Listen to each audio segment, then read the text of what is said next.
quotidien, dans la solidarité. Il est obligatoire, quoi, pour que tout le monde soit ensemble. Je peux vous... Ça vous ennuie pas si je fais un petit peu des Pas du tout. On a l'habitude. un petit peu des commentaires? Voilà, on est anonyme. Voilà, maintenant les masques. Nous sommes Oui, masqués. de toute façon, là. On ne sait pas qui vous êtes. C'est vrai que cette solidarité, elle est belle à voir, quoi. On se dit, ça faudrait que ce soit. Enfin, ça a été spontané, généreux. C'est ça, c'est le mantra de l'intérieur. C'est spontané. Et un petit comme ça, et voilà, qu'est-ce qu'on fait? Qu'est-ce qu'on met? Qu'est-ce qu'on peut mettre quelque chose de solidaire dans le sens, quoi? Qu'est-ce qu'on peut aider, quoi?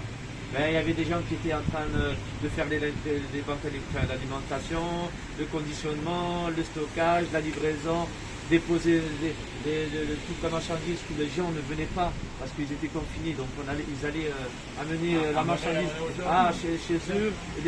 Nous, on leur descendait, où ils montaient, où les gens montaient, ils allaient chercher tout ce qui est alimentaire, quoi. Et au-delà de l'alimentation, il y a eu aussi un grand mouvement sur des vrais, enfin, on ne parle pas des aides barrières, mais sur le moment où, et là il en a parlé tout à l'heure sur le Covid du Nord, là, des sensibilisations, beaucoup de sensibilisation à se protéger, à être un petit peu consciencieux de voir un petit peu, de soin les autres. Et donc c'était un lieu aussi de parole et de discussion. Au final aussi, il y a eu pendant la période du confinement et après du déconfinement un petit peu, parce que là on est déconfiné, confiné, couvre-feu, on ne sait plus ce qu'on est. Donc après il y a eu ça, il y a eu un spectacle, mais comment dire ça, peut-être vous en souvenez, il y a eu une personne qui est venue, Algérino, ça dit quelque chose? En fait c'est un chanteur, où les gens ont fait des photos et tout, et c'était pendant la période de l'Aïd. Il y a eu l'Aïd, les gens sont venus et il y avait tout un petit moment de soulagement, on va dire. Vraiment soulagement, après on prend partie sur des encore de conditionnement, d'alimentation. Moi je fais partie des personnes comme ça, à les aider. Voilà, en chômage salarial, donc on est obligé de faire quelque chose comme ça. Bonjour. Encore un peu? Oui. Oui. Ben, le principe, c'est que c'est un drive, alors vous pouviez faire en On commence voiture. par là-bas et ça finit par ici. Voilà. Joli, hein? Vous allez voir,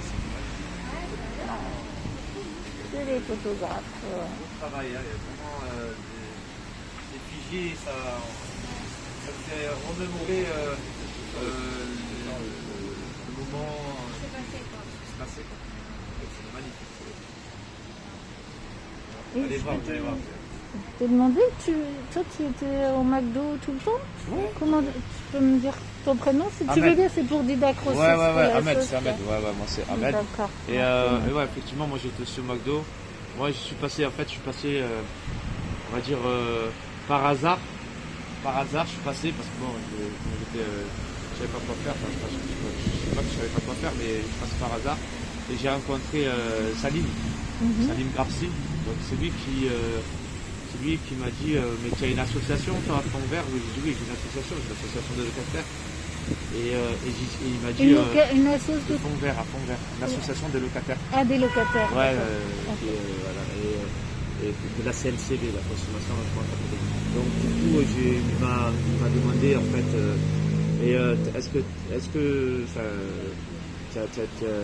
tu as la possibilité, enfin, tu peux aider aussi est-ce qu'il y a des familles qui ont besoin de colis pour que ce soit. Bon, je dis au début, colis, oui, non, je sais pas.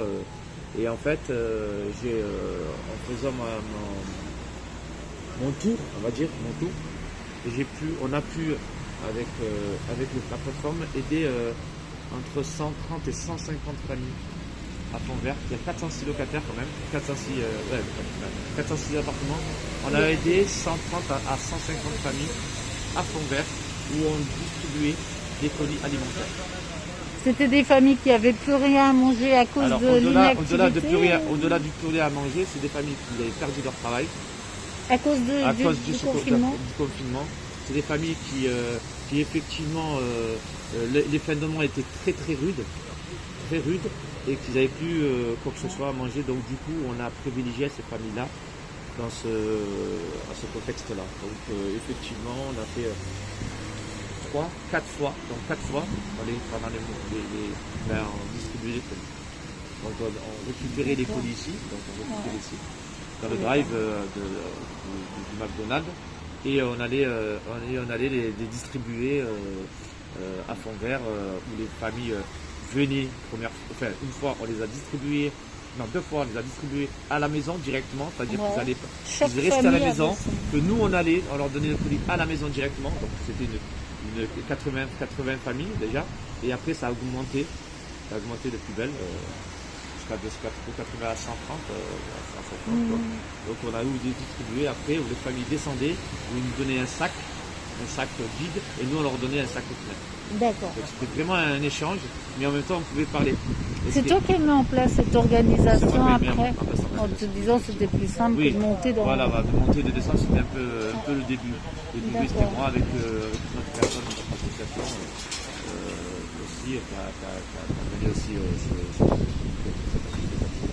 au-delà de ça, pendant le mois du Ramadan aussi, il y avait des personnes âgées où ils ne pouvaient pas, on va dire qu'ils ne pouvaient pas faire à manger ou quoi que ce soit. Donc il y a eu un maraude le soir, c'est-à-dire que pendant la période du Ramadan, on allait le soir, donc les familles faisaient manger, les associations faisaient manger, et nous on faisait des conditionnements, et on a mené à ces personnes-là qui ont effectivement pas moins de ressources parce qu'ils ne pouvaient pas y aller.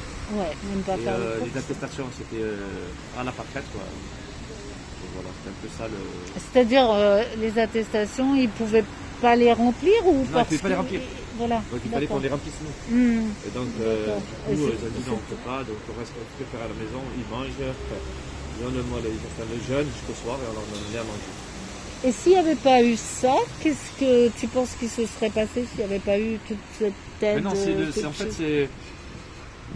en fait, moi ce que je pense dans ce que je vois, c'est que à l'espace, le monde s'est arrêté. Enfin, par rapport à ce virus, tout le monde s'est arrêté de conscience. Voilà, il y a eu un blackout, tout le monde s'est arrêté. Qu'est-ce qu'on fait?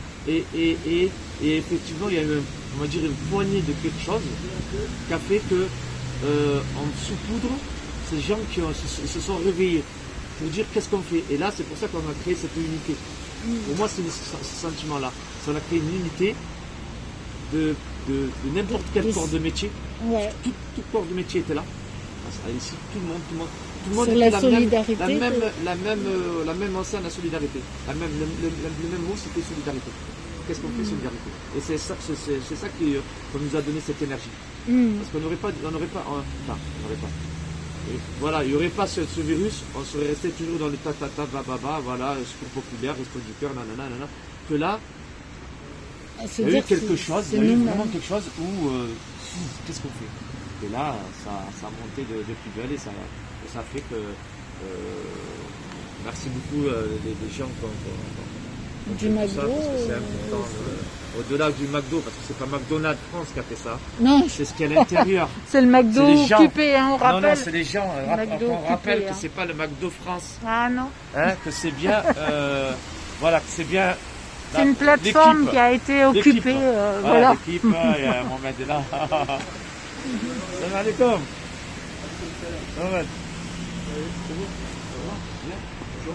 Bonjour. Salam alaikum. Et maintenant, tu as des nouvelles des personnes que tu as aidées à fond? Oui, j'ai des nouvelles. Bah oui, j'ai des nouvelles. J'ai des nouvelles. Est-ce qu'après, il y a eu un relais pour ces personnes pour qu'elles puissent avoir à manger, avoir tout ce que... Alors maintenant, c'est pas un relais, parce que maintenant, on est soumis... ouais, il y a le couvre-feu. Voilà, il y a le fameux couvre-feu de 21h à 6h du matin. Et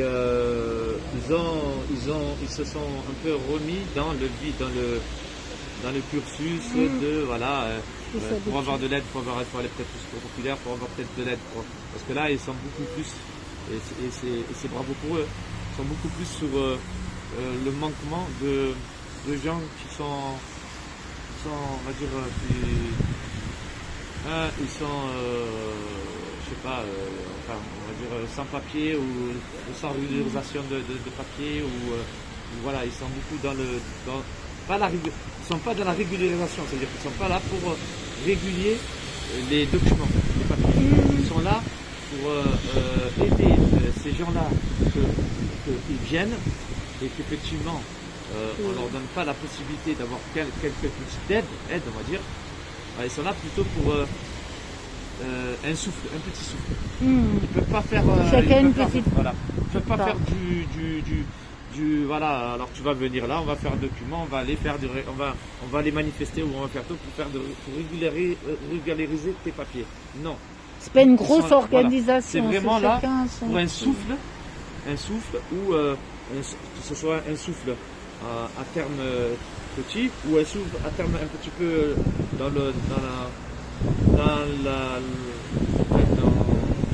d'être longue un petit peu long quoi. C'est un peu ce sentiment que j'ai, c'est ce que je vois. Après il y a des il y a des à l'intérieur il y a plusieurs types d'épaule un peu pas du même activité sur le Covid Nord où ils font des réglementations, où ils expliquent à des familles ou des mamans ou des papas ou même des enfants un petit peu les gestes barrières. Et ça c'est bénéfique. Des expériences sur plein de trucs avec l'association. Après il y a un autre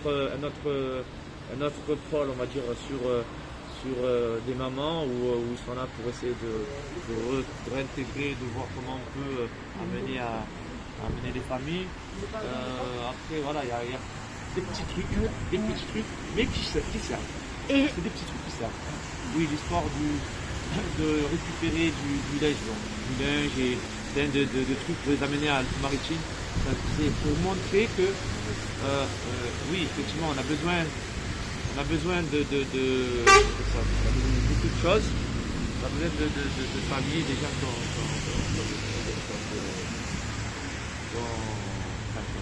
besoin quoi. Ouais. Mais il faut voir aussi ce qui est là-bas, ce qu'on peut leur apporter là-bas. À Alpes-Maritimes, par exemple, il y avait du linge, ils ont fait un convoi de 3 ou 4 personnes. Et ils les ont emmenés pour les sinistrer dans Alpes-Maritimes. Voilà, c'est un truc, mais c'est pas. Alors le plus beau dans cette histoire-là, c'est pas de dire nous on veut montrer, on veut médiatiser ça. Non, pas du tout.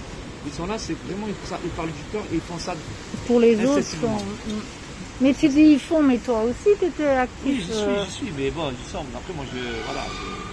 Mais tu penses qu'il y a que par exemple tout ça a permis de développer des compétences aussi, que chacun est spécialisé. Chacun a des capacités, des compétences et ça développe beaucoup de choses. Oui, finalement, sûr, parce que tu dis il y a ceux qui vont expliquer pour le Covid. Ah oui, on va dire qu'il y a des pros, il y a des professionnels et tout, mais il y a à l'intérieur des professionnels, il y a eu quand même des personnes qui ne savaient rien du tout, qui ne connaissaient rien du tout, dans le travail qu'ils ont fait, ça leur a donné des capacités. Ils ont appris, ouais. C'est ça aussi pour moi qui est bénéfique aussi dans ce type de mouvement. Quoi. Moi, justement, c'est ce sentiment que j'ai. Est-ce que tu as l'impression qu'il y a des personnes qui elles-mêmes avaient besoin d'être aidées, mais qui sont devenues aidantes, qui se sont mis à aider d'autres personnes? C'est vrai. C'est des images comme ça où des personnes, quand ils n'avaient rien, ils étaient assis dans une voiture et rien. Ils ont appris à l'intérieur de ça que être aidé, c'est bien aussi d'aider les autres. Et c'est ça aussi le mouvement. Que la personne elle est venue au début, effectivement, pour se faire aider. Parce que l'alimentation, et elle a vu qu'en fait, que la Elle aussi, elle et pouvait- qu'elle essaye aussi d'aider les autres. C'est ce que j'ai vu. c'est J'ai génial. vu aussi. Et c'est beau ça aussi. C'est ce que j'ai vu ici et dans d'autres endroits, hein, dans notre Pont-Vert, parce que nous, à quartier à Pont-Vert, on a eu des familles où ils avaient, beaucoup de produits alimentaires. Eh ben, ils partageaient leurs produits alimentaires pour les autres familles qui n'avaient pas. Ouais. Et ça, Ouais, c'est c'est quelque ça. chose. Ouais. C'est quelque chose. Ça, Une grosse aventure quand même. Hein. oui, c'est une très très belle aventure et j'espère qu'elle continue. Ouais. J'espère qu'elle continue et que les gens,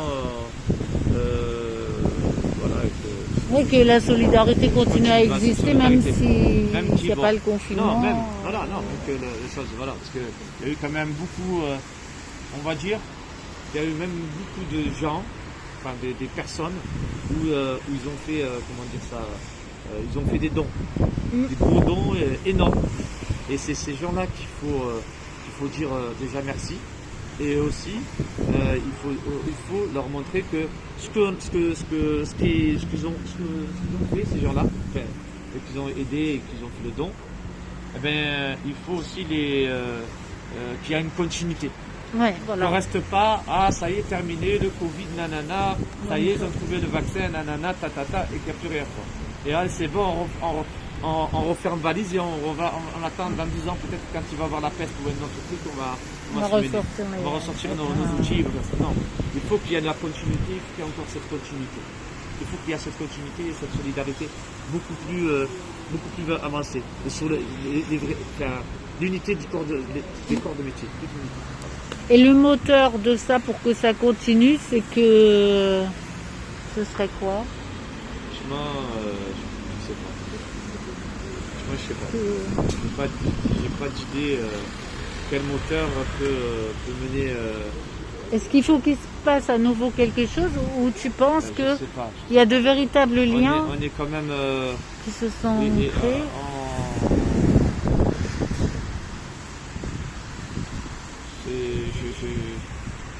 Moi j'ai du mal.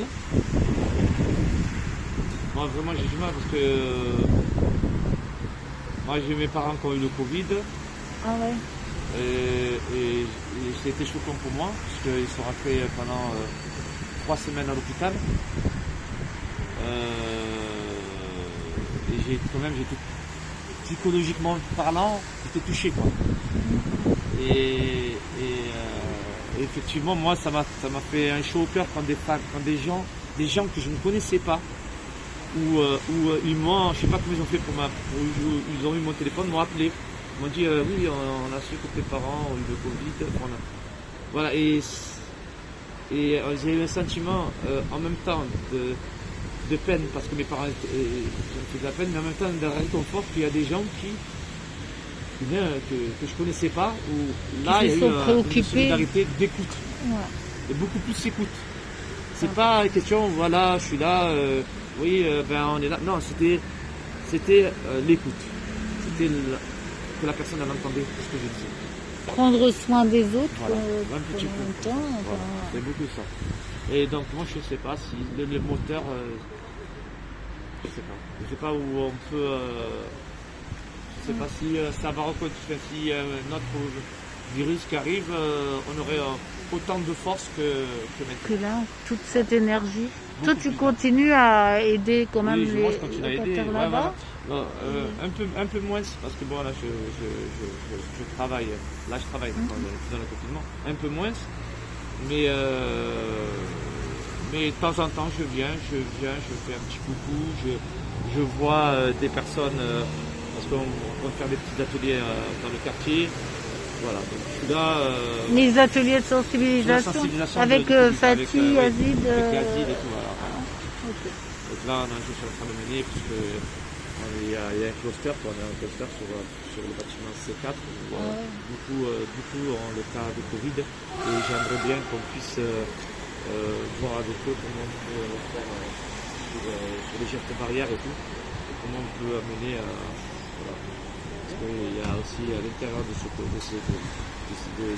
et de la manière dont ils ont le cas, c'est que le regard il n'y est plus. Et que, en fait, la personne, quand elle te dira, il y a le Covid, tu vois, je ne sais pas, elle reste comme ça, elle regarde pas. Et donc, il y a un sentiment de frustration que de ces gens-là, qui n'ont pas eux le Covid et que eux ont le Covid. Donc, c'est comme si que. Comme une culpabilité Voilà, peut-être. culpabilité, c'est comme si que, voilà, au-delà, je le dis comme ça, c'est comme si, voilà, ça n'a rien à voir, hein, il n'y a rien à voir. Le sida, voilà. Comme s'il y avait une honte un peu. C'est une honte que tu as eu ça. Que en fait, c'est l'air qui a eu un coup, là. Tu as senti ça? Oui, j'ai senti ça, j'ai senti ça. Je te promets que j'ai senti ça. Cette peur de. Moi, je pensais pas, mais oui, tout le monde, il y a une espèce de crainte, tellement il y a de crainte peur. que moi aussi je vais l'attraper.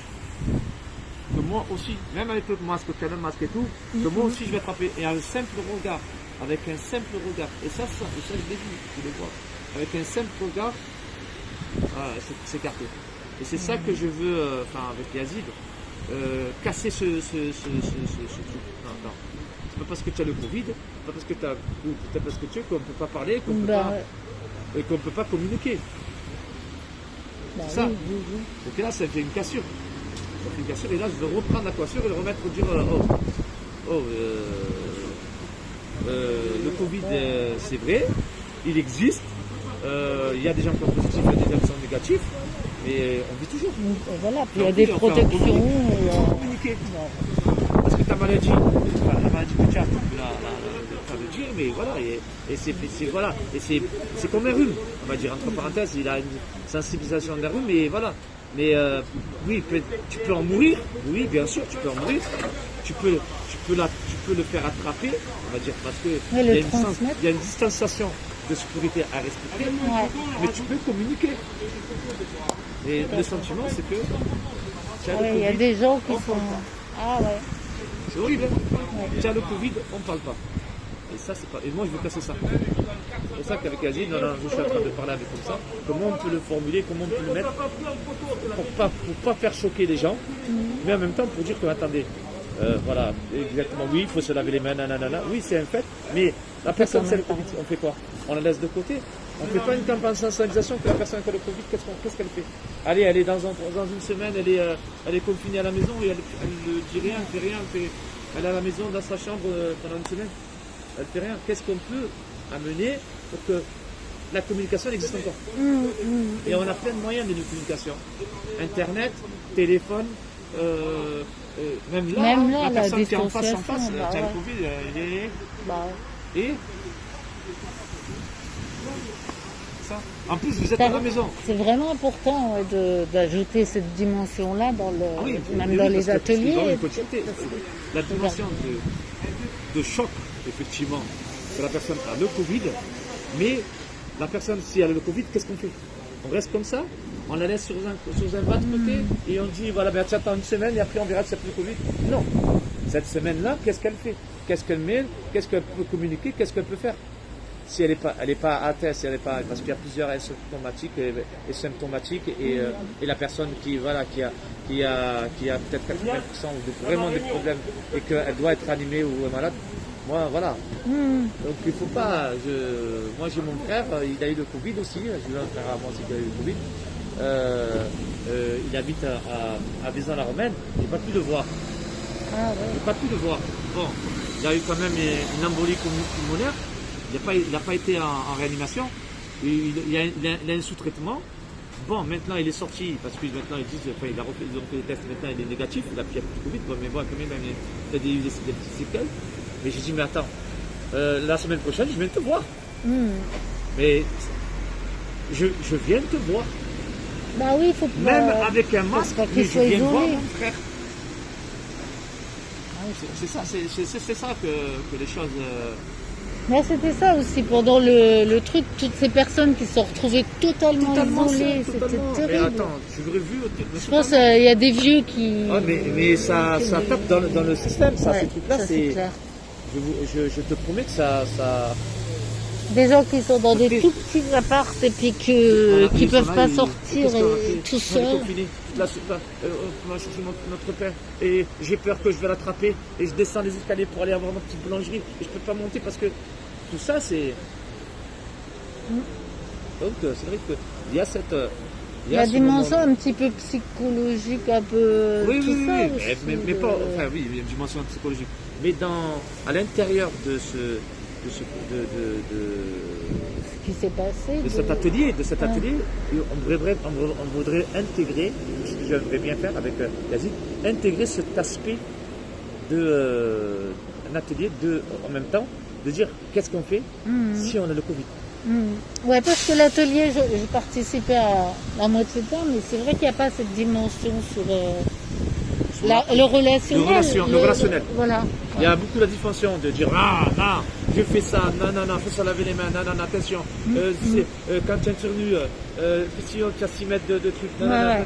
le sable, le vin, les masques, attention, t'es 4 heures, Voilà, Donc, mais il y a la tous dimension. ces gestes barrières, oui, mais on est.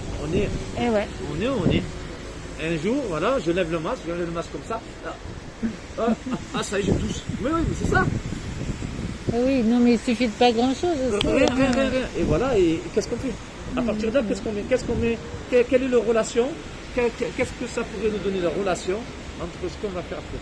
Là, qu'est-ce qu'on fait? Et c'est ça qu'il faut aussi. Bah, c'est une bonne idée, hein. mais Enfin, c'est important. C'est ça qu'il faut amener aussi. C'est ça. C'est pas les infirmiers, les trucs qui arrivent, nanana, on parle de ci, on parle de ça, on parle de ci, on parle de ça. C'est un fait. Ça fait partie de la vie. Se protéger et protéger les uns et les autres.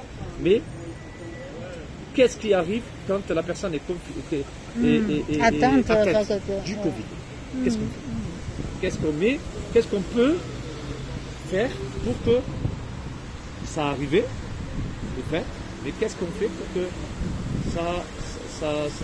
ça continue Il la faut pas communication? dramatiser. Ouais, voilà. Et là, moi, je suis resté moi aussi, j'ai fait plusieurs ateliers et j'ai vu que ça se passe. Il manque ça. Il manque Il faut le rajouter. Je pense qu'il faut la rajouter. Ouais, ouais. Je pense qu'il faut la rajouter. Je pense qu'il faut la rajouter. Merci. Merci beaucoup.